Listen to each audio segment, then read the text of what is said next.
Hey there, Josiah David Fenimore back for another video. We are in Genesis chapter 45, and we are in a spot where Joseph just found this goblet in Benjamin's sack of grain, and is saying, he's going to be my bondservant from now on. But Judah steps up and says, please, you take me instead. You can't take the young man because he is my father's joy, and surely if you take him, my father will die. And so, chapter 45. Then Joseph could not refrain himself before them all them that stood by him, and he cried, cause every man to go out from me. And there stood no man with him, while Joseph made himself known unto his brethren. And he wept aloud, and the Egyptians and the house of Pharaoh heard. And Joseph said unto his brethren, I am Joseph. Doth my father yet live? And his brethren could not answer him, for they were troubled at his presence. And Joseph said unto his brethren, come near to me, I pray you. And they came near. And he said, I am Joseph, your brother, whom you sold into Egypt. Now therefore be not grieved, nor angry with yourselves, that ye sold me hither. For God did send me before you to preserve life. For these 2 years hath the famine been in the land, and yet there are 5 years, in the which there shall neither be earing or harvest.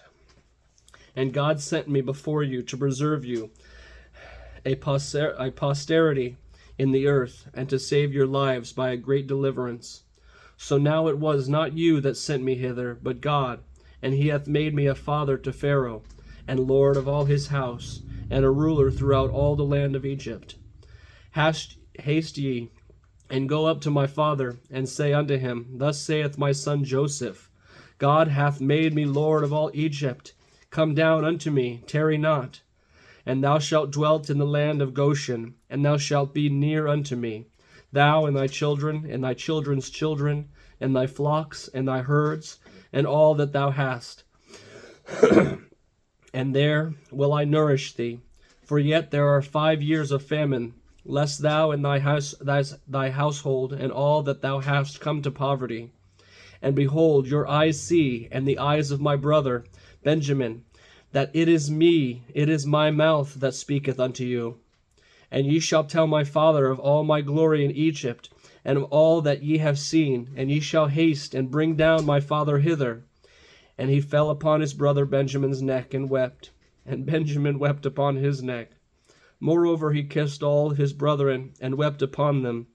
And after that his brethren talked with him. And the fame thereof was heard in Pharaoh's house, saying, Joseph's brethren are come.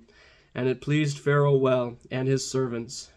And Pharaoh said unto Joseph, say unto thy brethren, this do ye, lade your beasts, and go, get you into the land of Canaan, and take your father and your households, and come unto me. And I will give you the good of the land of Egypt, and ye shall eat the fat of the land. Now thou art commanded, this do ye, take ye wagons out of the land of Egypt from your little ones, and for your wives, and bring your father, and come.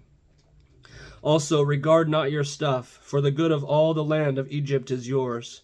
And the children of Israel did so, and Joseph gave them wagons according to the commandment of Pharaoh, and gave them provisions for the way. To all of them he gave each man changes of raiment, but to Benjamin he gave 300 pieces of silver, and 5 changes of raiment. And to his father he sent after this manner 10 asses laden with the good things of Egypt, and 10 she-asses laden with the corn and bread and meat for his father by the way. So he sent his brethren away, and they departed. And he said unto them, see that ye fall not out of by the way. And they went up out of Egypt, and came into the land of Canaan unto Jacob their father, and told him, saying, Joseph is yet alive, and he is our governor over all the land of Egypt. And Jacob's heart fainted, and he believed them not. And they told him all the words of Joseph, which he had said unto them. And when he saw the wagons which Joseph had sent to carry him, the spirit of Jacob their father revived. And Israel said, it is not enough. And Israel said, it is enough. Joseph, my son, is yet alive. I will go and see him before I die. What an awesome reunion story this is between Jacob, Israel, and Joseph, his son, and his brothers. It is just incredible how the Lord works in his inner workings of forgiveness and his plans of preservation. He knew that there was going to be a famine at some point in the land, and he knew that Joseph's struggle would come out shining like gold. And he just continued to bless Benjamin and his brothers and Israel, Jacob. So thank you for joining me for chapter 45. I hope you enjoyed that as much as I did, and I will see you in the next chapter. Peace.